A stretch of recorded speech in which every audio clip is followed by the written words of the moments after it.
What's up, investors? Brandon Caldwell here with REIPrintmail Direct Marketing Coach. Here I have with me today is Adam Charlton, one of our senior direct marketing coaches. Adam had a really good campaign here in Jacksonville, Florida. Adam, tell us what went on, man. Yeah, so met one of these clients down at a different event named Clever. Okay. We were down in Miami. Her name's Kate. She was working with other direct mail marketing companies, wasn't really seeing huge success, was a little bit skeptical about some things. So had some time with her while we were there, kind of went over what we do as far as with KPI tracking. Okay. And then just started showing her some of the pieces that we can use, do some A/B split testing, utilize a few different lists and how to pull successful lists, stuff like that. And she decided to give us an A/B split test, and now we're down there and we're on month 3 now at this point. Okay. And she has grown in response rates. Her deal flow is already coming through really well. We're about to have another review call just to kind of hone in exactly what's specifically working for her in her market. So yeah. Going more into the KPIs. So for you guys who don't know, KPI is key performance indicator. Go in what details into that with the mail pieces. How does that set up? Yeah. So essentially, as you know, with us here at REIPrintmail, we keep track of what's working in each and every market. So we have basically spreadsheets tells us, these pieces are seeing this kind of response rate currently inside each market. We'll look at that, dissect that, see who's sending what into where, how much, just to make sure we're not stomping on anybody's response rates. Because at the end of the day, it's about getting all of our investor more deals on a more consistent basis. Mm-hmm. So currently right now we're utilizing some of the soft offer checks, and we're utilizing, we have a couple of we're local neighborhood investors, like postcards working inside of there as well too. So that's what we were currently working with inside with their campaign. After going over some of the reviews of what was working, following backtrack where her appointments were set from, where the offers came from, and most importantly, where the deals came from. So when you backtrack all of that, knowing where all that deal flow, what pipeline it actually came from, maybe most of it was the soft offer checks, and maybe most of it was the, handwritten note cards, right? Okay. So it's stuff like that, backtracking that, knowing exactly what's going to be working, and then just recreating that more on a consistent basis for them. Okay. So that's kind of like what we were doing with them. When she first started off with, it's still a learning process. We were getting, it says here about a 0.4 response rate that we were getting on average. And then once we started getting into month 2 and 3, now we're up over a 1 response rate. And I was just looking at the other day, I know this one says a 0.87 on here, but we actually set up, because we're having our 3-month review campaign come up, and she's over a 1 again. So she was at like a 1.2 when I looked at it yesterday. So she's trending upward. Typically, those are way over industry standards. Typically an industry standard, especially for a competitive market like Jacksonville, Florida, you're looking at about 0.5% on average. It's going to range, depending on what time of year it is, what's going on. Like if you're when we were going through elections and stuff like that, Christmas, holidays, you're going to see a little bit lower in response rates. Deal flow is going to be a little slower, but then things are going to start picking up at the beginning of the year, kind of like what we're seeing here. I mean, so we were right around that 0.5 response rate. Now it's ticking upward, and so she's pretty happy. And from my understanding, she's averaging on about $5,000 spend in Jacksonville. She's averaging about a deal to a deal and a half per month in there, which is fantastic. So, and how many calls does that generate off that? Or how many mail pieces did she send on a 5K spin, and how many calls did she generate? Yeah, great question. So we've spent in December $4,400. Okay. And we got just over 5,100 pieces. She had 55 phone calls at 1.7 response rate. Wow. So yeah. So she had a couple deals. How many deals she closed? So she got 2 deals out off of that one. Okay. So that's like 1 in every 25 almost. Yeah. So for those who don't know, industry average for an average closer, you're looking anywhere between 20, 30 phone calls for an average closer, right? Somewhere between there is generally what we found is enough phone calls to create a deal for you. Now, there's always going to be an opportunity, you know, when those people are calling in and they're checking and asking you those prices, like, hey, you know, what can you offer me for my property? I have this here, you know, is this a legit offer? That's when we go in with some of the coaching, you know, talking about law of averages and stuff like that, going, hey, it's an average of what we're paying, right? It could be higher or lower depending on the condition of your property, but, you know, let's set that appointment. Let's go, you know, check out the property. Let's do our, you know, due diligence, do some comps in the area, do some inspections, and let's see if this would be a good deal for both you and I, right? Yeah. Yeah. And on the, you know, what was the ROI return on this campaign? So yeah, they average anywhere right around $30,000 for every wholesale deal they're doing in Jacksonville. So I'm gonna get the numbers on this because I think we have our meeting on Wednesday. Always follow up later this week. So yeah, I should have hard numbers on that later. But typically, I know from the previously what she told me, her average is about $30K for a wholesale. Wow, that's really good. And how long does it typically take to start seeing results after the mailer gets sent out? I mean, that's going to depend on each person. If you're a seasoned veteran at this, you know, the turnaround could be a little faster. Now, as far as like money deal flow, it's about 60 to 90 days on average. Yeah. But as far as can people see deals in the first month? Yeah, people can see deals in the first month. But then there's also those who are going to need a little bit more time. It's those who, you know, don't have the sweat equity to put in something, right? So they have to go more quarterly. It just really depends on how good they are, you know, and how good the marketing campaign is. You know, what kind of list did you pull? What kind of mailers, what kind of response rates are we seeing? How competitive is your market, right? Stuff like that. So more like a data-driven approach when you come at these. Yeah, exactly. And did you notice a difference in response rates based on the design, message, or call to action to the mailer? Yeah. Typically we see higher response rates with something that has like an offer on there. And I know that's scary for a lot of people because they're like, well, I want to be at my, you know, like it has to make sense for me. It does. But the thing is, if we want to create that curiosity coming out of the mailbox, we want to generate those inbound lead flow and calls. You know, we have to come up with creative marketing pieces that it's going to do that for you, you know, and then you have to also customize some sort of strategy behind that of how to manipulate that and make it work in your favor to get those phone calls in. Like I have teams that have brokerages that they're like, no, put us at like 95 cents on the dollar, because they're like, we'll take any of the phone calls we can have, you know, and then we'll decide from there, cherry pick if it's going to go to the MLS, if we're going to do an innovation aspect to it, if we're going to do any sort of like, hey, you know, I wanted this to be part of my portfolio, let's do a sub 2 or BRRRR method, right? Or no, this is something that we don't have, we have too much fix and flips going, let's wholesale some stuff, right? So it just gives them more opportunities that way. When you can dispo in multiple different directions, that you're always setting yourself up for best success. Okay. And walk me through, say if we did a campaign, how long does it take for a KPI follow-up call? What would you tell me for future campaigns going in? Yeah. So we want enough time for mail to be on the ground. And for that to happen, generally, like after a drop, you wanted to give it about 2 weeks, right? Now, the great thing with direct mail marketing is it has lifespan. So we have longevity to it.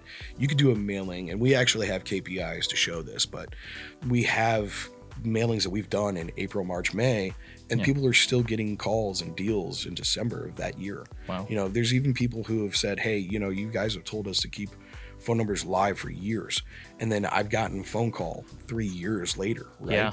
So that's the thing, especially with most of the people who own homes these days. They're baby boomers, you know, and older. So their last trusted source of materials, something coming out of the mailbox, something, you know. People still read the newspaper. Newspapers, magazines, stuff like that. You know, paper isn't dead, right? Yeah. Exactly. And you had another campaign. I kind of want to compare the two. Where was the other one at? All right. So I have another one here that's Cincinnati, Ohio. Okay. Cincinnati, as we know, is a tough market. Generally, again, you're looking in between like a 0.4 to like a 0.6 response rate. So if we take, again, 0.5% on average.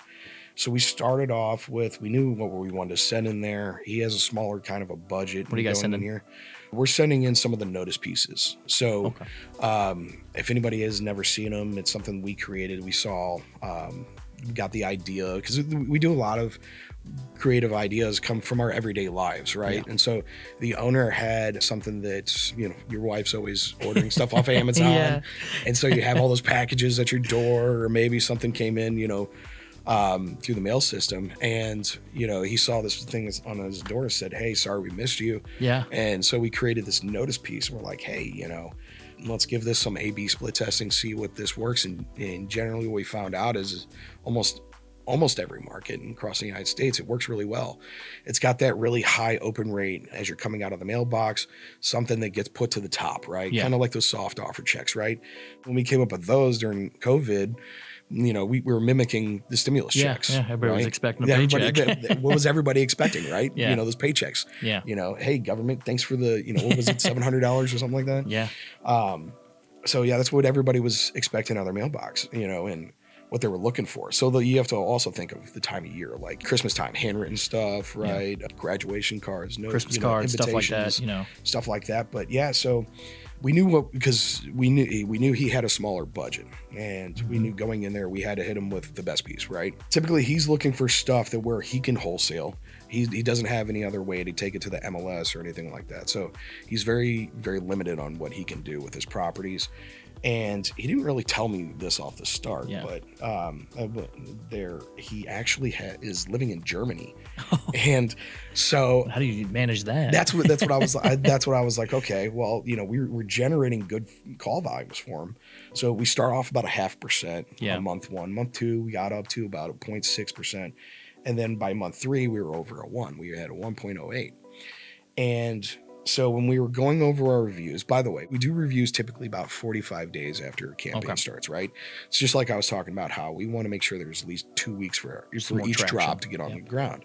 And when you're doing weekly drops, you want to stay consistent, have that consistent lead flow, stay consistent with everything. You want to, see it through for at least 3 to 6 months. So you can create that consistency. You want to get the train out of the station, essentially. And when we're going over reviews, we have a couple of spreadsheets and things that we've created and tools that we have that we can kind of see what you're answering live and everything like that. Do you guys have a product for someone like that out of country that comes in? So whenever I was looking at his KPIs, he had a 3% answer rate live, 3%. As we were talking about this, as other coaches were like, man, somebody brought up the question of is, live answer is always going to be key in this industry, right? Yeah. If you're calling me and I don't answer you live and I call you back 6 hours later, what happens, right? You lose it. You've lost it. You're not playing the cat and mouse game, right? So answering live is always going to be key. And when you have a 3%, you're behind the 8 ball the entire time. And so after talking to him, so what we created recently was this new product called REISmartData. And so we answer live 6 days a week for 14 hours a day.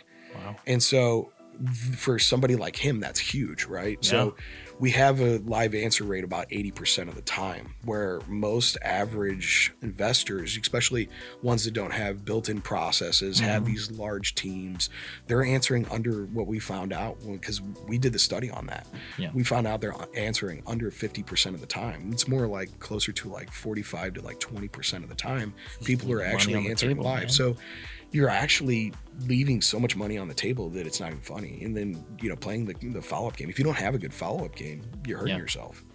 And so it was an easy transition for him. And it was like, okay, well, what does it look like? And I went through it, explained to him that, hey, we'll do the screening qualifying for you. You'll get these notifications after they're qualified, and they'll go through your favorite CRM. We can API with them. We API with many of them, or we can send you text message, emails, all three, whatever you prefer. And so that's kind of what we've done with him now. And we're on month 1 of this. So we're still fresh. And an email that I got over the weekend that, and there's no bullshit, but he emailed over the weekend. He's like, hey, I got a notification that I already have a qualified lead. And I already have an appointment to discuss with him and call with him. We're like, we literally just started this a week ago. And so he's so jazzed. So tell us more about the call team. No, you get a lot of investors who ask this question. Yeah. Where are they from? Tell us about that. How long they've been with us? Where are they from? We have a product that we have that is a done-for-you service, and they're part of that team. They've been with that company for the lowest one, I think, is about 4 years, is the lowest caller. typically, they have to sound the part. We give them, very detailed tests to go through.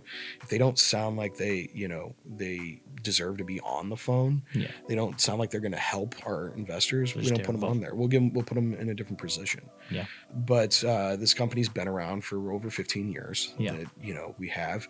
And we were like, what else can we do? What were we missing, right? And so that's why we implemented, hey, let's do this on a smaller batch, but let's implement some smart calls into the system. Yeah. We already do that for our done for you service.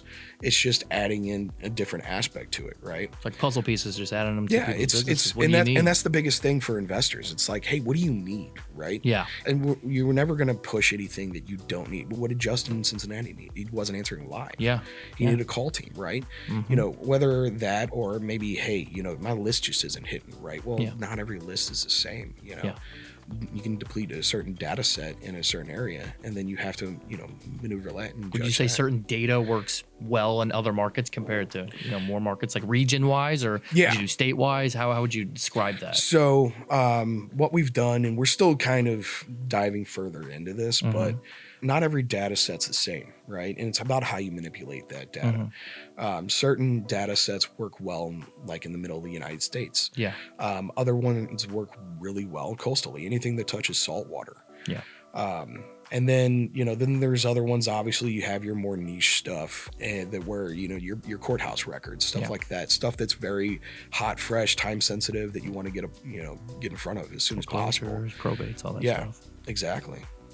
And why do you think direct mail continues to be effective in real estate marketing? Like, what advice would you give to investors who are new to direct mail campaigns that are in the area? So that sounds like two different questions there. So why does direct mail work so well, right? Same thing we said earlier. What is most homeowners? Baby boomers, right? People that are tired over landlords. 55 and older. Those are people who last trusted source of material was something coming out of the mailbox or in the newspaper, right? That's why it's worked so well. And when you have that longevity, you can take a mail piece, you can put it on your refrigerator, you can put it, think about it this way. I can't tell you how many times somebody said, hey, mom and dad passed away. We found this mailer sitting on their desk.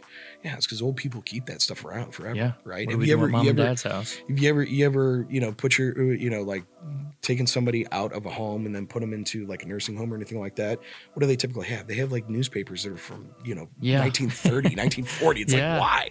Grandma, why do you have this? What's the orders back then, man? So, yeah. Okay, cool. Well, Adam, thanks for coming on today. We really appreciate your time, my man. And as always. If you guys want results like these, go ahead and book a call with your direct marketing coach, me or Adam, or any of the 12 coaches that are on our team here. If you guys have a specific area you want us to look at or break down your market, go ahead and comment down below. And go ahead and like and subscribe to REI Print Mail here on our page here. And we'll catch you guys later. Bye, guys.